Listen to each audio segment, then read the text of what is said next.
The rain was falling hard on the alien city, washing away dust and smoke from the streets. Lights from tall towers flickered above, but in the narrow alleys below, everything looked dark and dangerous. A human named Ryan walked with his coat pulled tight, his boots splashing through shallow puddles. He had been traveling from planet to planet for years, never staying too long in one place. This city was supposed to be just another stop, refuel his small ship, grab supplies, and leave. But fate had other plans. As he turned into a quiet alley, he felt something strange. Someone was watching him. He stopped listening. The sounds of the busy main street faded, leaving only the dripping of water from broken pipes. Then he heard it, a small whimper, soft but filled with fear. He narrowed his eyes and stepped forward. From the shadows, a group of small figures appeared. At first, Ryan thought they were street thieves, but when they moved closer, his heart froze. They were children. Not human children, but little alien girls. Their skin was pale, glowing faintly under the broken street lamp. Their eyes were wide and filled with tears. Their clothes were torn, dirty, and far too thin for the cold rain. They looked fragile, like lost birds in a storm. One of them stepped forward, her small hands shaking. Please," she whispered in broken common language. "Help us." Ryan stood still, unsure what to say. He had seen many strange things across the galaxy, but never something like this. Children alone in a place like this meant trouble, big trouble. Another girl clung to the first one, her voice trembling. "They are coming, hunters!" "Please don't let them take us." The words made his chest tighten. Hunters. He had heard about them before. Mercenaries who captured runaways, slaves, or anyone too weak to fight back. If these children were running from hunters, their situation was worse than he imagined. Ryan looked around the alley. No one else was there. The streets were empty, silent, and wet. He crouched down slowly, lowering himself to their level. "Who are you?" "Where are your parents?" he asked softly. The girls lowered their heads. Their silence spoke louder than any answer. One of them had bruises on her arm, dark against her pale skin. Another had a broken metal cuff still attached to her wrist. Chains. Ryan clenched his jaw. He had no credits left, no friends on this world, and no reason to stay. The smart choice was to walk away before the hunters found him too. But when he saw their frightened eyes, something inside him refused to move. "All right," he said finally, his voice low. "Stay quiet. Stay close." The girls looked at him with surprise, as if they had not expected anyone to help. One by one, they stepped forward, surrounding him like small shadows. Ryan pulled his coat wider, trying to shield them from the rain. Suddenly, a noise echoed at the far end of the alley. The heavy boots of armored feet. Voices shouted in a rough alien tongue, growing louder with every second. The hunters had arrived. The girls gasped and huddled close, their bodies trembling. Ryan's mind raced. He had no weapon, only his fists and his wits. If he ran, maybe he could lead the hunters away. If he stayed, they would all be caught. "Listen to me," he whispered quickly, looking at the tallest girl. "There's a broken crate over there. Hide behind it, all of you. Don't move until I say." She nodded, tears rolling down her cheeks, and led the others to the crate. They crouched together, their glowing eyes watching him in silence. Ryan stepped forward into the middle of the alley, his shadow stretching under the dim light. The hunters' footsteps grew louder. He could see their shapes now, tall, armored figures with glowing visors and shock sticks in their hands. They laughed as they walked, confident and cruel. One of them shouted, "Runaways! We know you're here. Come out or we'll burn this alley down." Ryan's heart pounded, but he didn't move. The hunters stopped when they saw him. For a moment, there was silence. Then one of them barked, "A human?" "What's a human doing here?" Ryan gave a cold smile. "Just walking," he said. "But I think you're lost. No children here." The hunters exchanged looks. They didn't believe him. One of them stepped forward, raising his weapon. "Move aside, human. This doesn't concern you." Ryan's fist tightened. He could feel the eyes of the little girls behind him, praying he wouldn't leave them. He took a slow breath, rain dripping from his hair. "Sorry," he said calmly, though his heart raced. "But it does now." The hunter snarled and swung his weapon. Ryan moved fast, ducking under the strike and pushing the alien back with his shoulder. The alley erupted with noise, shouts, heavy footsteps, the clash of metal. The girls covered their mouths, terrified but unable to look away.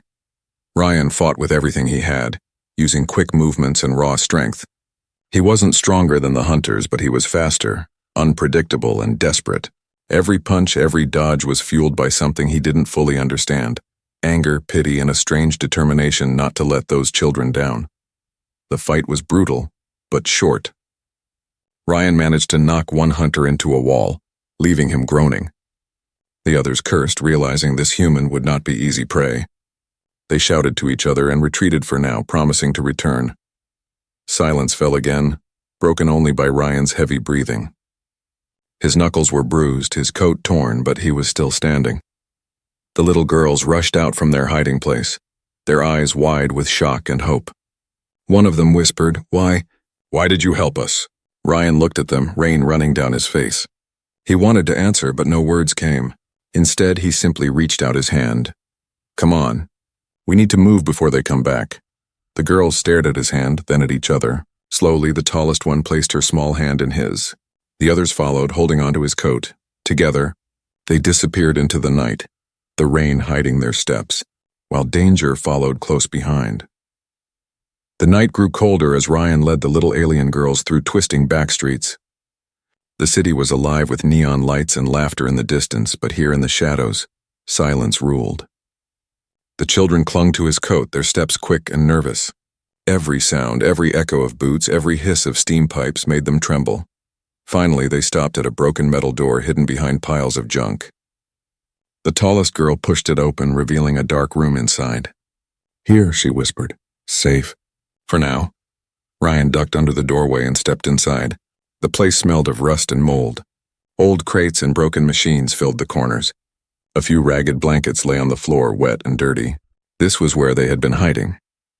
The girls rushed to their spots, wrapping themselves in thin blankets as if it gave them some comfort. Ryan's chest tightened as he watched them. Children this young should have been in warm beds, not in a ruined storage room. He crouched beside them. "Who did this to you?" he asked quietly. They looked at each other, unsure if they could speak. Finally, one small voice answered, "Chains. We were chained." She held out her wrist.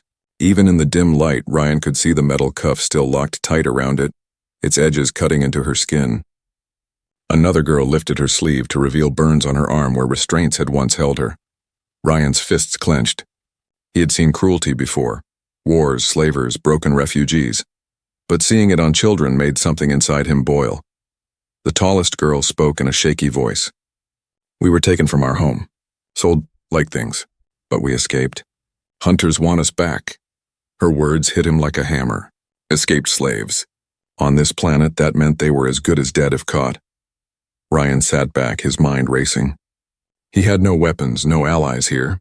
He was broke, down to his last credits, and his ship was barely working. Helping them meant putting himself against powerful hunters who would never stop. It was madness, but when his eyes met theirs, so young, so desperate, he knew he couldn't walk away. He sighed and said, "You'll need more than broken blankets to survive." One of the smaller girls pulled something from under her shirt. It was a small cracked pendant glowing faintly. She placed it in Ryan's hand. We took it when we ran." "It was hers." Ryan frowned, staring at the strange object. "Whose?" The girls fell silent. The tallest one whispered, "Our mother." Before he could ask more, the sound of voices echoed outside. Harsh, guttural alien words carried through the broken door. The girls froze in fear. The hunters had not given up. Ryan moved quickly. "Stay down," he ordered. He slipped to the door and peered through a crack. 3 hunters were in the alley, scanning the area with glowing visors. One of them pointed toward the door. Ryan cursed under his breath. They had found the trail. He turned back to the girls. "Listen carefully. When I say run, you run behind me. Don't stop no matter what." The tallest girl shook her head, tears streaming. "They'll catch us. They always catch us." Ryan knelt in front of her, his voice firm. "Not tonight. You trust me?" Her lip trembled. Slowly she nodded. The hunter's boots grew louder. Ryan looked around for anything he could use as a weapon. His eyes landed on a rusted metal pipe leaning against the wall. He grabbed it, testing its weight. Not much, but better than nothing. The door slammed open. Hunters poured in, their visors glowing, shock sticks crackling with electricity. "There you are," one snarled. "Runaways. And a human fool." Ryan stepped in front of the girls, pipe in hand. His heart pounded, but his voice was steady. "You'll have to go through me first." The hunters laughed. One swung his weapon, aiming to knock him aside. Ryan ducked and slammed the pipe into the alien's knee. The crack echoed, and the hunter howled in pain, stumbling back. The girls gasped, huddling tighter together. The other two hunters attacked, their shock sticks sparking. Ryan blocked one strike with the pipe, but the second hit his shoulder, sending pain shooting down his arm. He gritted his teeth and pushed forward, using speed instead of strength. He slammed the pipe into one hunter's visor, shattering the glass. Sparks flew, and the alien screamed, blinded. The last hunter roared, swinging wildly. Ryan dodged, grabbed a loose chain from the ground, and whipped it around the alien's arm. With a sharp pull, he yanked the hunter forward and drove his knee into the alien's chest. The hunter collapsed, gasping for air. Breathing hard, Ryan stood over them. His arms ached, his body burned from the shock, but he was still on his feet. The girls looked at him with wide eyes, as if they couldn't believe what they had just seen. Ryan dropped the pipe and turned to them. "Now move!" They scrambled to their feet, clutching his coat as they rushed out into the night. Behind them, the hunters groaned on the floor, defeated but not dead. As they ran through the rain-soaked streets, Ryan realized something. This wasn't just about hiding them anymore. The hunters would return stronger, angrier. If he stayed in this city, they would never stop hunting him or the children. He looked at the cracked pendant glowing faintly in his pocket. Somehow he knew this object was more important than the girls had told him. It was the key to something bigger, something dangerous, and by helping them, he had stepped into a fight that might change everything. The little girls ran beside him, their small hands clutching his coat, their eyes shining with fear and hope. Ryan's jaw tightened. Whatever happened next, he had made his choice. The city did not sleep. Even in the middle of the night, neon signs flashed in every color. Music thundered from bars, and strange vehicles roared through the main streets. But Ryan and the little alien girls stayed far away from the bright places. They ran through back alleys and broken passages, moving quickly like shadows. Ryan's shoulder still burned from the electric strike he had taken earlier. Every movement hurt, but he kept pushing forward. The girls clung to his coat and sleeves, their steps quick and uneven. They were tired, but fear gave them strength. At last, they stopped near a deserted marketplace. Most stalls were empty, their owners gone home for the night. Broken lanterns flickered weakly, casting long shadows. Ryan led the children behind a row of stacked crates. He leaned against the wall, catching his breath. "We need to keep moving," he said quietly. "Those hunters won't give up." The tallest girl, her voice trembling, whispered, "They always find us. Always." Ryan looked at her. Her eyes, large and glowing faintly, were filled with fear, but also with something else. Exhaustion, the kind that only comes from running too long. He crouched down to meet her gaze. "Not this time," he said firmly. "I'll get you out." The girl hesitated, then nodded slowly, as if his words carried a strange power she wanted to believe in. Suddenly, a sharp noise split the silence, metal boots striking the pavement. Ryan's stomach dropped. He peeked through a gap in the crates. Across the marketplace, 3 hunters appeared, their glowing visors sweeping across the shadows like predators searching for prey. The girls froze. Their small hands tightened around Ryan's coat. He could hear their fast breathing. The hunters spread out, scanning the area. One raised a device that beeped softly. "Their trail is fresh," he growled. "They're close," Ryan's heart pounded. They had to move now. He pointed toward a narrow street that led out of the marketplace. "On my mark, we run," he whispered. "Stay low. Stay quiet." The girls nodded nervously. The hunters stepped closer, their voices echoing. "Come out, little ones. We'll make it quick." Ryan clenched his jaw. These monsters weren't going to make it quick. "They wanted to break them. Run!" Ryan shouted. The children bolted from behind the crates, their bare feet splashing through puddles. Ryan followed, staying close behind. The hunters roared and charged after them. The chase began. Through narrow alleys and broken stairways, the group fled. The hunters were bigger, faster, but Ryan knew the shortcuts of dark cities. He pulled the children into gaps between buildings, over fences, and through trash-filled corridors. Each turn was a gamble, each second a race against capture. One girl stumbled, nearly falling, but Ryan scooped her up with his uninjured arm and kept running. "Don't stop!" he shouted. "Keep moving." The hunters' heavy boots thundered behind them. Sparks lit the walls as shock sticks scraped against metal, sending out showers of light. The girls cried out but didn't stop. Ryan spotted a narrow bridge ahead that crossed over a drainage canal. "This way," he barked. They sprinted across, their small figures barely visible in the rain. One hunter threw a stun net, a glowing web of energy. It sailed through the air, crackling as it fell toward the girls. Ryan reacted instantly. He shoved the children forward and leapt into the path of the net. It wrapped around him, electricity burning his skin. He roared in pain but ripped at the glowing threads with raw fury. For a moment, the hunters cheered, thinking they had caught him. But with one last surge of strength, Ryan tore the net apart, sparks flying. His chest heaved, his body smoking from the burns, but he stood tall. The hunters hesitated, shocked. Humans weren't supposed to be this strong. Ryan glared at them, his voice hoarse. "You'll have to do better than that." The girls pulled at his coat, urging him to keep going. They ran again, the hunters shouting in rage as they chased. The chase spilled into a crowded street now, where night merchants and drunk wanderers filled the area. The hunters tried to push through, but Ryan used the chaos to his advantage.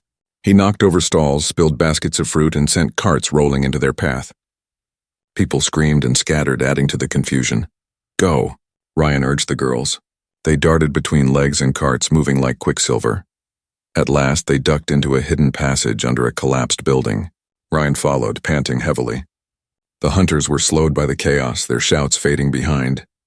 Inside the passage, darkness swallowed them. The air was damp and cold, but it was shelter. The girls collapsed onto the ground, gasping for air. Ryan leaned against the wall, his chest rising and falling like a drum. For a long moment, none of them spoke. Only their breathing filled the silence.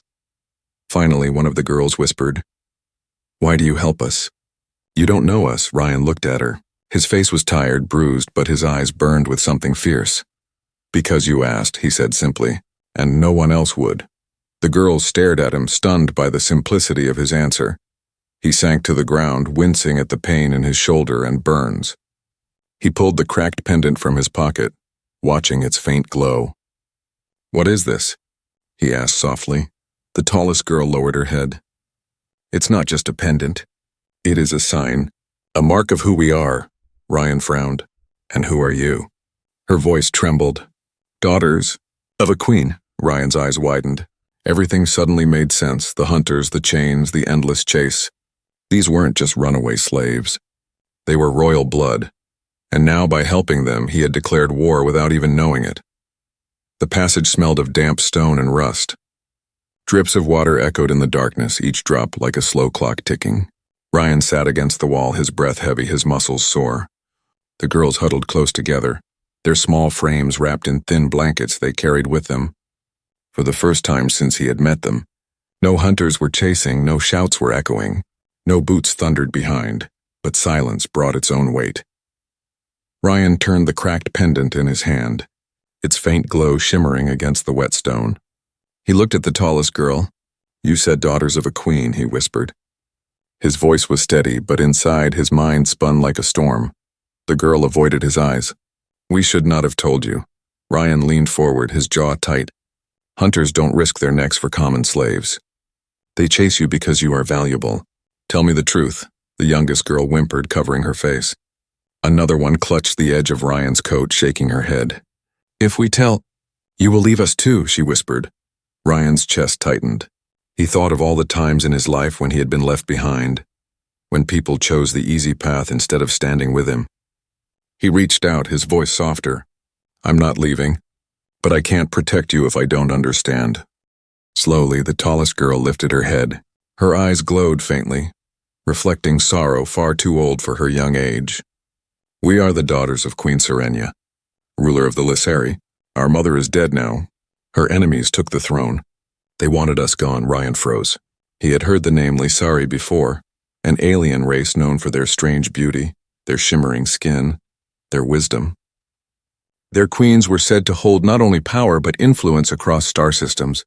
If these girls were truly daughters of Serenia, their lives were worth more than entire cities. "They killed her?"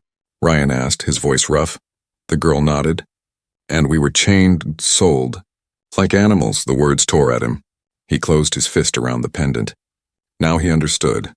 This was not just a rescue. This was survival of blood that others wanted erased.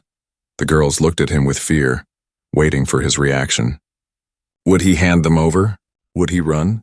Ryan gave a slow, bitter laugh. Figures. Out of everyone in this rotten galaxy, you find me. The girls blinked, confused. He leaned forward. You're right, I don't know your world, your crown, your enemies. But I do know this. Hunters are not gods. They bleed and they fall. Tonight they learned that a human can stand in their way. And if I stood once, I can stand again. The girls stared at him wide-eyed. Hope flickered in their gaze, fragile but growing. Suddenly a rumble shook the passage. Dust fell from the ceiling. Ryan's hand shot to the wall. What was that? The tallest girl's face turned pale. They are searching. They use ground scanners. They will find us, Ryan cursed under his breath. There was no time for rest. He pushed himself up, ignoring the pain in his shoulder. Then we move. The girls rose, clutching each other. Ryan guided them through the twisting passage until they reached an exit that opened into another district of the city. This one was quieter, filled with abandoned warehouses and broken machines. The smell of oil and rust hung in the air. Ryan led them inside one of the warehouses. Its roof was broken, but it offered cover. He found a corner and motioned for them to sit. We stay here for the night, he said. At dawn, we find my ship. The girls nodded, curling up against each other. But the tallest stayed awake, watching Ryan with curious eyes. After a long silence, she asked, Why do you help us? You know nothing of us. You risk your life. Ryan looked at her. His voice was quiet but firm. Because someone should have helped you long before I came. And because... He paused, searching for words. Because I can't watch children beg for mercy and turn my back. I've been ignored enough in my own life. I won't do the same. Her glowing eyes softened, and for the first time she smiled. Small but real. Ryan leaned back, closing his eyes. But his mind would not rest. He kept seeing the hunters' faces, hearing their threats. He knew they would return, stronger, angrier. He also knew that helping these girls had pulled him into a war far bigger than himself. The pendant warmed faintly in his pocket, pulsing as if alive. Ryan touched it and felt a strange pull, like it wanted to speak but could not. He shivered. Tomorrow the hunters would come again. Tomorrow choices would be made, and somewhere in the galaxy, enemies who had killed a queen would learn that a lone human now carried her daughters. Ryan opened his eyes to the dark warehouse. The girls were asleep, their faces finally calm, their breaths soft. He whispered to himself, Secrets or not, I'll keep you safe. But in the silence, he wondered if he had just made a promise that could change the fate of more than just their small lives. The first light of dawn crept through the broken roof of the warehouse, turning dust in the air into golden mist. Ryan stretched his sore arm, every muscle aching from the night before. He had not slept much. His eyes had stayed open, watching shadows and listening for the sound of boots or hunters. But the children had finally slept deeply, their small faces peaceful for the first time in days. Ryan stood and pulled the cracked pendant from his pocket. It glowed faintly in the sunlight, as if alive. He didn't understand it, but he knew it was important. He placed it back in his coat and looked at the girls. They needed food. They needed warmth. And they needed hope. Stay here, he whispered to the oldest girl who had woken and was watching him. Keep everyone quiet. I'll be back soon. Her glowing eyes widened. You will come back? Ryan gave a small smile. Count on it. He stepped into the morning streets. The city was awake now, alive with vendors shouting, carts rolling, and people rushing. Ryan walked with his hood low, trying to look like any other traveler. He had only a handful of credits left, barely enough for his own survival. Spending them was madness, but leaving those girls hungry was worse. He stopped at a food stall. The alien merchant eyed him suspiciously. Credits? Ryan placed his last few chips on the counter. The merchant sneered but handed him bread, dried meat, and a small pouch of water. The food was simple, but it was all Ryan could afford. He walked further and saw a trader selling old blankets. They were thin, patched, and smelled of dust, but they would keep the children warmer than scraps of cloth. He gave the trader the rest of his credits. His pockets were empty now. When he returned to the warehouse, the girls' eyes lit up. They rushed to him as he set down the food. Eat slowly, he warned. Don't make yourselves sick. The girls obeyed, nibbling at the bread, sipping the water with trembling hands. They had not eaten properly in days. Ryan passed out the blankets, wrapping each small figure gently. For the first time, their shivers eased. One of the youngest girls, her voice weak but full of awe, whispered, No one ever gave us food before. Only chains." Ryan's chest tightened. He said nothing, only patted her shoulder. The oldest girl stepped forward, holding out the cracked pendant. "This belongs to you now," she said softly. Ryan frowned. "No, it's yours." "It's your mother's." She shook her head. "You fed us. You covered us. You fought for us. Among our people, that means you are guardian. The pendant chooses." Ryan stared at her, shocked. "Guardian? I didn't agree to this." The girl's eyes glowed brighter. "The pendant marks you. Others will see it. They will know." Before Ryan could answer, a low hum filled the air. Outside the warehouse, engines roared. Heavy footsteps approached. The hunters had returned. The girls' faces turned pale. They clutched the blankets tighter. Ryan cursed under his breath. He had no credits left, no weapons, nothing but his body and the strange pendant in his pocket. Yet he stood, his shoulders squaring. "Stay behind me," he ordered. The warehouse doors shook as something pounded against them. The girls whimpered. The oldest whispered, "They won't stop. Not until we are gone." Ryan clenched his fists. "Then we won't let them take you." The doors burst open. Hunters stormed inside, their visors glowing, shock sticks crackling. Their leader, taller and more armored than the rest, pointed at Ryan. "You, human, you hide royal trash. Hand them over and walk away." Ryan's voice was calm, though his heart raced. "Walk away myself? After what I've seen?" "Not happening," the leader snarled. "Then you die with them." The hunters advanced. Ryan grabbed a rusted pipe from the ground. He felt the pendant burning hot in his pocket, pulsing like a heartbeat. For a moment, the hunters hesitated, their visors flickering as if reacting to the glow. Ryan raised the pipe. "Come on, then." The fight exploded. Hunters swung shock sticks, sparks flying. Ryan dodged, using the pipe to block and strike. He fought with desperation, every move sharper than the last. The children screamed but did not run. The leader struck Ryan hard, sending him crashing into a wall. Pain shot through his body, his vision blurred. The pendant slipped from his pocket, rolling onto the floor. Its glow filled the warehouse, bright and powerful. The hunters froze. Their leader's eyes widened. "The Queen's mark," he hissed. The girls rushed to Ryan, helping him stand. The oldest shouted, her voice strong for the first time. "He is our guardian. Touch him, and the throne will curse you." The hunters faltered. Fear flickered across their armored faces. They muttered to each other, then slowly backed away. The leader spat on the ground. "This isn't over, human. The mark protects you for now, but when your blood runs dry, no pendant will save you." With that, they retreated into the streets. Silence filled the warehouse again. Ryan collapsed to his knees, breathing hard. The girls gathered around him, their small hands touching his shoulders.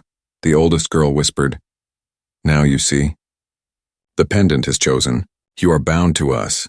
Ryan looked at the glowing crystal, then at the children. His lips pressed into a grim line. He had spent his last credits to feed them, and in return, he had gained something he did not ask for, responsibility heavier than chains. But when he saw their eyes, no longer only filled with fear but also with hope, he knew he would carry it. "All right," he said quietly. "If I'm your guardian, then no one will take you again." The girls held on to him, their small voices whispering thanks. But deep inside, Ryan felt the weight of what he had done. This wasn't just kindness anymore. This was a promise that would draw enemies from every corner of the galaxy, and there was no turning back. The sun was climbing high when Ryan led the little alien girls out of the warehouse. The streets were busier now, full of vendors, travelers, and guards. To most, Ryan looked like a tired drifter with children clinging to his coat. But to the hunters, he was marked. The pendant burned faintly in his pocket, a silent beacon that could not be hidden. Ryan kept his head low. His shoulder ached, his ribs throbbed, but his mind stayed sharp. He needed to reach his ship hidden in the lower docks. If they could get off this planet, maybe they would have a chance. But as they turned a corner, Ryan saw what he feared most. Not just hunters this time, mercenaries. Half a dozen of them, armored and armed, blocking the street. Behind them, city guards stood waiting. Their captain smirked, his hand resting on a plasma pistol. "There he is," the captain said. "The human with the Queen's spawn." The girls clutched Ryan tighter, their glowing eyes wide with fear. Ryan's jaw tightened. You really brought the law into this? The captain sneered. Law? No credits, the hunters paid well. Those children are valuable, and you? He chuckled. You're just in the way. Ryan scanned the street. No escape left or right. Only forward, he sighed. Figures. The mercenaries moved first. 2 charged with shock batons crackling blue. Ryan shoved the girls behind a broken cart. Stay down, he shouted. Then he met the mercenaries head on. The first swing came fast, but Ryan ducked and slammed his fist into the alien's chest. The second baton struck his side, sending pain shooting through his body. He roared, grabbed the attacker's wrist, and twisted until bone snapped. The mercenary howled and dropped, but more were coming. Plasma bolts lit the air, burning into walls. Ryan dived behind the cart, shielding the girls. Sparks flew as shots struck the wood. The youngest girl cried, covering her ears. Ryan pulled a broken metal bar from the cart. It was barely a weapon, but it would have to do. He leapt out, swinging hard, striking a mercenary across the face. The alien fell, visor shattered. The guards advanced now, their captain raising his pistol. Enough, kill the human, take the children alive. Ryan's heart pounded. Too many, too strong. For a moment he thought this was the end. Then the pendant in his pocket flared to life. A brilliant glow burst out, filling the street with blinding light. The mercenaries staggered, shielding their eyes. Even the guards stumbled back in fear. The girls gasped, their voices rising together like a whisper carried on the wind. The guardian. Ryan felt heat in his chest, flowing from the pendant into his body. His vision sharpened, his muscles surged with strength he didn't know he had. For the first time, the hunters and guards looked uncertain. Ryan charged. His movements were faster, stronger. He tore through the mercenaries, striking with bone-breaking force. One by one they fell, groaning on the ground. Plasma bolts flew past him, but he moved like lightning, dodging and countering. The captain raised his pistol again, but Ryan grabbed his arm before he could fire. With a brutal twist, he slammed the captain against the wall, knocking the breath from him. The street was silent now, bodies scattered, groans echoing. Smoke rose from broken weapons. Ryan stood tall, the pendant glowing bright against his chest. The surviving mercenaries crawled away, muttering in fear. Not a man. Not possible. Ryan looked at them with cold eyes. Tell whoever sent you, this ends here. They fled, leaving the guards broken and humiliated. Ryan turned back to the cart. The girls peeked out, their eyes wide with awe. The oldest whispered, You fought like our mother's knights. Ryan forced a weak smile. I'm no knight, just stubborn. But inside he knew something had changed. The pendant had done more than scare the hunters. It had awakened something inside him. The girls rushed to him, wrapping their arms around his coat. Don't leave us, one whispered. Please, Ryan knelt, wincing at the pain in his ribs. He touched their small hands. I'm not leaving. But we can't stay here either. The whole city will come after us now. The oldest girl nodded. Your ship? Ryan nodded back. Yes, the lower docks. If we reach it, we can leave this planet behind. She looked toward the sky, her face calm but determined. Then we must run faster than ever before. Because now, the storm is here. Ryan glanced at the burning street, the broken mercenaries, and the frightened guards crawling away. She was right. The storm had broken, and they were in the center of it. He stood, gathering the children close. Then we don't wait. Let's move. The little alien girls followed him, their trust unshaken. Together they vanished into the twisting alleys once more, leaving behind a city that would never forget the day a lone human defied hunters, mercenaries, and guards, all for children who carried a secret crown. But Ryan knew this was only the beginning. The pendant glowed against his chest, and in its light, he felt the weight of an entire empire pressing closer. The storm had broken. Yes, but the real war was still ahead. The lower docks smelled of rust, oil, and salt from the nearby sea. Huge cargo ships rose like sleeping giants, their shadows covering the narrow lanes. Ryan moved quickly, his coat torn, his ribs aching, but his steps never slowing. The little alien girls clung to him, their glowing eyes watching every corner, every shadow. The pendant against Ryan's chest pulsed with a faint light, as if guiding him forward. Hunters had failed. Mercenaries had failed. Guards had failed. But Ryan knew this was not victory. It was only silence before something larger arrived. At the edge of the docks, hidden between rusted containers, stood his ship. Small, old, patched in too many places, but it could fly. Ryan breathed hard, almost smiling at the sight. "There she is," he whispered. "Our way out." The girls gasped with relief. Their small feet hurried across the platform, their hands gripping Ryan's coat tighter. But as they reached the ramp, a deep voice echoed from behind. "You cannot leave." Ryan spun. Out of the shadows stepped the hunter's leader, taller and more armored than before. His visor glowed red, his blade sparking with energy. Behind him stood a squad of new soldiers, stronger, cleaner, not mercenaries this time, royal enforcers. The girls froze in terror. The oldest whispered, "They sent the throne's army." Ryan clenched his fists. "Of course they did." The leader pointed at him. "The human carries the pendant. Hand it over and your death will be swift. Refuse and you will suffer." Ryan felt the pendant burn hot against his chest. He looked at the children, scared, trembling, yet staring at him with trust. He could run, maybe save himself, but he knew the hunters would take them. He could fight, but against trained soldiers the odds were almost nothing. For a moment, doubt clawed at him. He was one man, one broken drifter. Why had fate thrown him into this storm? The oldest girl stepped forward, her voice shaking. "Guardian, don't leave us." Ryan closed his eyes, drew in a slow breath, and when he opened them, they burned with fire. "I don't run from storms," he said. "I break them," the leader roared and charged. Soldiers followed, weapons raised. Ryan met them head-on. The pendant blazed with a light so bright it painted the whole dockyard white. Energy coursed through his body. Every strike faster, every movement sharper. He fought like a man possessed, like a knight from forgotten stories. His fists cracked armor. His kick sent soldiers sprawling. The girls screamed but did not flee. They watched their guardian fight for them with everything he had. The leader swung his blade, sparks filling the air. Ryan caught the strike with his bare hands.